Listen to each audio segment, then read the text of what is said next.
happening now. Pepco providing an update on ongoing power outages in D.C.'s West End and DuPont neighborhoods. And these rolling outages started last Thursday morning after a fire at the 22nd Street substation, leaving nearly 2,000 people without power and air conditioning in the extreme heat. Our reporter Marielle Carbone is live in Northwest with the latest. Marielle, good afternoon. Tosin and Mark, a lot of information that we just got in the last 20 or so minutes here from Pepco. They tell us that the damage that they are working to repair is extensive. Some of the good news, all of the power is back on in this area. The goal is to keep it on as they continue their work, but they do say it is possible there could be some more rolling outages through the end of this month, possibly more depending on how long all the stuff takes to fix. So we're outside the 22nd Street substation right now. That is where the bulk of the work is happening. So let me break down what really led up to all of this. Starting last week on Tuesday, there were two feeders that tripped, and that resulted in some transformers going down. The substation here has a total of 4 transformers. Last week on Tuesday, they were down 2 here.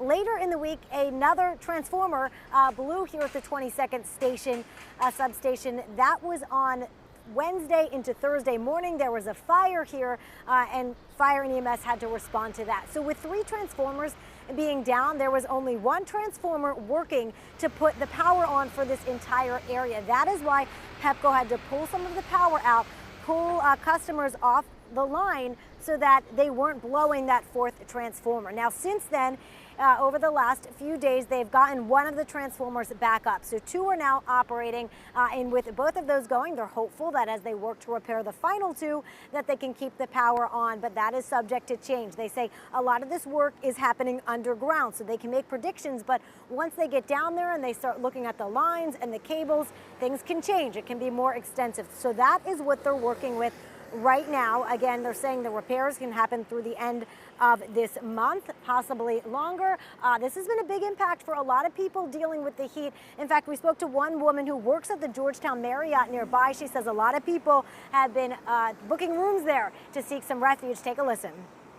Most of the complaint is because of the heat. They're like, you know, I can't be in my apartment or I can't be at this hotel. Yeah, they're like coming in frantic and they're like, this is crazy, and we're not getting answers. So, you know, people, they've been pretty nice about it, but it's just more of an inconvenience.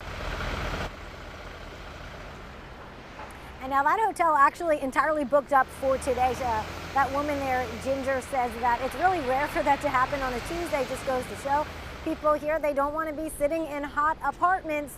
We've also heard issues with people maybe not being able to get medication from their fridges with the power out. So a lot of concerns for neighbors. Again, the good news, the power is back on in this area. The goal is to keep it on as Pepco continues working on repairing some of the damage. And one more thing to point out, they say that this is the result of multiple failures happening. The system is old. So as they work to repair the aging system, they're trying to put some more safeguards in place so that if this were to happen again, it would be easier to get the repairs done and keep power on for everyone. So more coming up on our 5 o'clock news. That is now the latest here in DuPont. Reporting live, I'm Marielle Carbone at DC News Now.